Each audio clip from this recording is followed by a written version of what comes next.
बिस्मिल्लाहिर्रहमानिर्रहीम। अस्सलाम वालेकुम सामाईन, welcome to my channel horror and fiction novel by Nadia.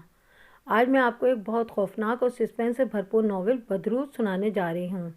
Novel शुरू करने से पहले आपसे गुजारिश है कि मेरे चैनल को सब्सक्राइब और लाइक करें, शुक्रिया। तैमूर के पास अल्लाह का दिया सब कुछ था, अच्छी नौकरी, अच्छा घर और नेक सीरत व वफाशार बीवी, जिसकी अच्छी और बेहतरीन तरबियत का अक्स उसके तीनों बच्चों में साफ झलकता था। बड़ी बेटी फ़ायज़ा थी जो बीए कर चुकी थी और आजकल उसके रिश्ते के सिलसिले में बातचीत चल रही थी। उससे छोटा साजिद था जो इंटर कर रहा था और साजिद से 1 साल छोटी शगुफ्ता फर्स्ट ईयर में पढ़ती थी। शगुफ्ता 16-17 साल एक खूबसूरत गुड़िया सी लड़की थी। छोटी होने के बायस वो माँ बाप की ही नहीं अपने बहन भाइयों की भी लाडली थी, मगर बावजूद उसके शगुफ्ता में रवायती ज़िद और बिगाड़पन नहीं आया था। वो सबका एहतराम करती थी। अपनी उम्र के बरखिलाफ़ वो संजीदा मिजाज और कमगो लड़की थी। शायद ये इसकी फितरत का हिस्सा था या फिर इन अजीबो गरीब और पुरअसरार हालात का शाखिसाना था जिसने उसे मज़ीद कमगो और गुमसुम सा कर दिया था।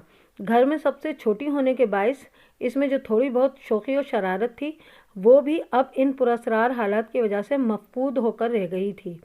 बचपन में उसे डरावने ख्वाब आते थे, मगर ये कोई अहम बात न थी। इस उम्र में बच्चों को ऐसे ख्वाब अमूमन आते ही हैं। तिब्बी नुक्ता नज़र से नमक की ज़्यादती और पेट की ख़राबी इसका सबब होता है। फिर उम्र के साथ साथ खुद ब खुद ऐसे डरावने ख्वाब मादूम होने लगते हैं, लेकिन शगुफ्ता के साथ ऐसा ना हुआ। पहले तो इसे कभी कभार ये ख्वाब आते थे, मगर जैसे जैसे वो बड़ी होने लगी तो उनमें बजाय कमी आने के इजाफा होता चला गया। अब जबकि वो एक 16-17 साल जवान लड़की थी, ये ख्वाब अब एक तवातुर के साथ आने लगे थे। अब तो कई बार वो रातों में अचानक चीख मारकर बेदार हो जाया करती थी। तैमूर एक पढ़े लिखे और समझदार आदमी थे। शगुफ्ता की कम गोई और संजीदा रोई को वो इसकी गैर मामूली हसास तबीयत पर ही महमूल करते थे, इसलिए उन्होंने शगुफ्ता के मसले पर ज़्यादा तवज्जो भी न दी और सिर्फ इतना हल निकाला कि इसे कमरे में अकेला नहीं सोने दिया जाता था। अब वो अपनी माँ के साथ सोती थी या फिर कभी इसकी बड़ी बहन फ़ायज़ा सो जाती थी। एक सबसे अहम बात जो खुद शगुफ्ता ने नोट की थी वो ये थी कि डरावने ख्वाबों की नौइयत मुख्तलिफ नहीं थी। इसे सिर्फ एक इंतहाई खौफनाक और भयानक चेहरा नज़र आता था, किसी गैर इंसानी मखलूक का भयानक चेहरा जो उसके करीब आते आते मज़ीद करीहा और खौफनाक हो जाता था। तब वो खौफज़दा होकर चीख पड़ती और नींद से बेदार हो जाती थी। फिर एक अजीब बात हुई, ये डरावने ख्वाब आना खुद ही बंद हो गए। कई रोज़ बीत गए, ये ख्वाब आना बिल्कुल ही बंद हो गए। शगुफ्ता ने ही नहीं बल्कि दीगर घर वालों ने भी सुकून का सांस लिया। चंद दिन मज़ीद इसी तरह खैरियत से गुजर गए। एक रोज़ शगुफ्ता की निसफ रात को अचानक आँख खुली तो उसे अपने हल्क में प्यास की शिद्दत से कांटे चुभते हुए महसूस हुए। रात अपने निसफ पहर में थी, हर सू खामोशी और सन्नाटा तारी था। शगुफ्ता पानी पीने के लिए बेड से उठी। अब वो अकेली ही कमरे में सोती थी। कमरे में 0 वाट का बल्ब रोशन था। वो अपने कमरे से निकलकर ड्राइंग रूम में आई, यहाँ भी मध्यम रोशनी थी। वो फ्रिज के पास आई और ठंडे पानी की बोतल निकालने लगी। एक गिलास पानी पिया तो उसे हलक की चुभन में कमी महसूस हुई। फिर वो जैसे ही पलटी, अचानक उसे मध्यम रोशनी में एक मलगजी सा हैवला ड्राइंग रूम के दरमियान से होता हुआ बाहर की तरफ जाता नज़र आया। शगुफ्ता बुरी तरह ठिठकी। पहले तो यही शुबा हुआ कि घर का कोई फ़र्द इसकी तरह पानी पीने उठा है और अब वापस अपने कमरे की तरफ लौट रहा है, लेकिन इसे तसल्ली ना हुई। वो एकदम पलटी। वो मलगजी हैवला ड्राइंग रूम से निकलकर गायब हो गया था। शगुफ्ता मुख्तसर सी नीम तारीक राहदारी में खड़ी थी। दाएं जानिब उसकी अम्मी अब्बू की ख्वाबगाह थी और इसके बाद एक कमरा साजिद का था। दीवार के बाएं जानिब इसका और फ़ायज़ा का कमरा था। शगुफ्ता को फिर वो पुरअसरार हैवला दिखाई न दिया। वह इसे अपना वाहिमा समझकर अपने कमरे की तरफ बढ़ी और फिर जैसे ही दरवाजे के करीब पहुंची, अचानक वही हैवला निहायत तेज़ी के साथ खुले दरवाजे से निकला। शगुफ्ता के हल्क से गैर इरादी तौर पर दबी दबी चीख निकल गई। वो हैवला उसके बिल्कुल करीब से एक सर्द झोंके का एहसास हुआ। गर्मी के बावजूद शगुफ्ता ठिठर गई। उसने अपनी कैफियत पर काबू पाया और एकदम पलटी तो हैवले को दोबारा ड्राइंग रूम की तरफ जाते देखा। शगुफ्ता ने माँ की हिदायत के मुताबिक दिल ही दिल में आयतल कुर्सी और सूरह नास का विर्द किया और उसने पुरअसरार साए का ताक़ुब करने की बजाय अपने कमरे की तरफ रुख किया। वो जल्दी से दरवाज़ा बंद करके अपनी पुश्त से टिकाए खड़ी बुरी तरह हाँफने लगी। वो पसीने में शराबूर हो गई थी। चंद सानिये बाद उसने गहरे गहरे सांस लेकर अपने हवास बहाल किए और लर्जते कदमों के साथ बेड पर आकर बैठ गई और इस पुरस्कार हरले के बारे में सोचने लगी।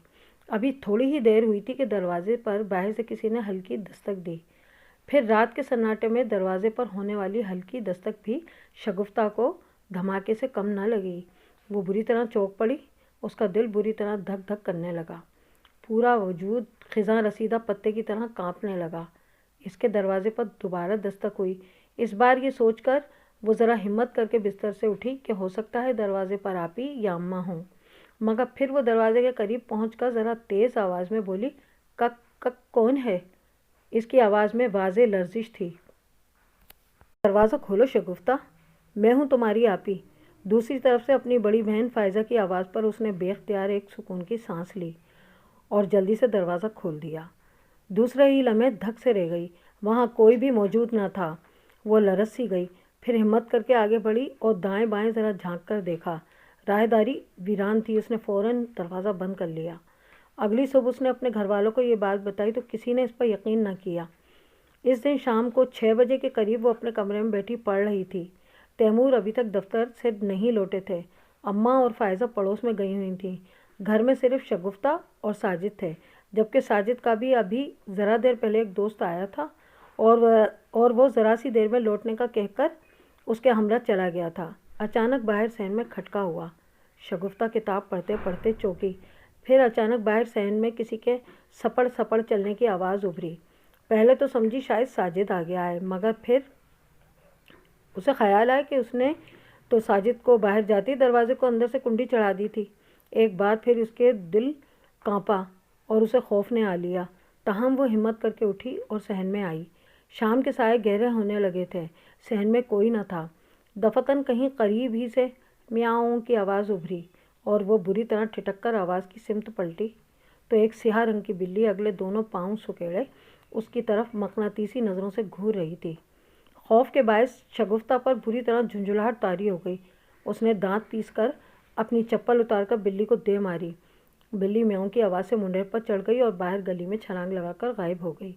शगुफ्ता ने अपनी चप्पल पहनी और जैसे ही कमरे की तरफ जाने लगी, मान एक आवाज़ पर वो ठिठक कर रुकी। यह आवाज़ किसी नौमर बच्चे की थी। वो अपने कोर्स की नज़्म गुनगुना रहा था। शगुफ्ता को हैरत हुई। उसने देखा कि बालकोनी पर एक 8-9 साला बच्चा, जिसका मुंह दूसरी तरफ था, बड़े मासूमाना अंदाज में नज़्म गुनगुना रहा था। शगुफ्ता अपने घर की छत पर एक मासूम बच्चे को देखकर हैरान सी रह गई। कौन हो तुम? उसने ज़ोर से बच्चे को पुकारा। उसकी आवाज़ पर बच्चे ने यकदम गुनगुनाना बंद कर दिया और फिर धीरे धीरे वो शगुफ्ता की तरफ पलटा। वो एक मासूम सूरत और प्यारा सा बच्चा था, लेकिन शगुफ्ता ने देखा कि उसके चेहरे पर ऐसी तेज़ चमक थी जैसे करीब से उसके चेहरे पर कोई महदूद हाले वाली रोशनी फेंक रहा हो। वो बच्चा शगुफ्ता को देखकर हौले से मुस्कुराया और छत की मुंडेर पर अकब में जाके गायब हो गया। शगुफ्ता दौड़ती हुई सीढ़ियाँ चढ़ती छत पर जा पहुँची, मगर वो पुरस्कार बच्चा गायब था। शगुफ्ता दोबारा नीचे आ गई। अभी वो सहन में ही थी कि कालबेल बजी। वो यही समझी कि साजिद बाहर होगा या फिर अम्मा और आपी। इसने दरवाज़ा खोल दिया। सामने फ़ायज़ा खड़ी थी। उसने सफ़ेद सूट पहन रखा था। चेहरे पर अजीब सी वीरानी और सपाटपन था। वो पथराई हुई नज़रों से शगुफ्ता को देखती हुई अंदर दाखिल हुई। अरे आपी, आप अकेली आ गईं? अम्मा कहाँ रह गईं? शगुफ्ता ने हैरत से पूछा। फ़ायज़ा ने अजीब से लहजे में जवाबन कहा कि वो आ रही हैं। यह कहकर वो अपने कमरे की तरफ बढ़ गई।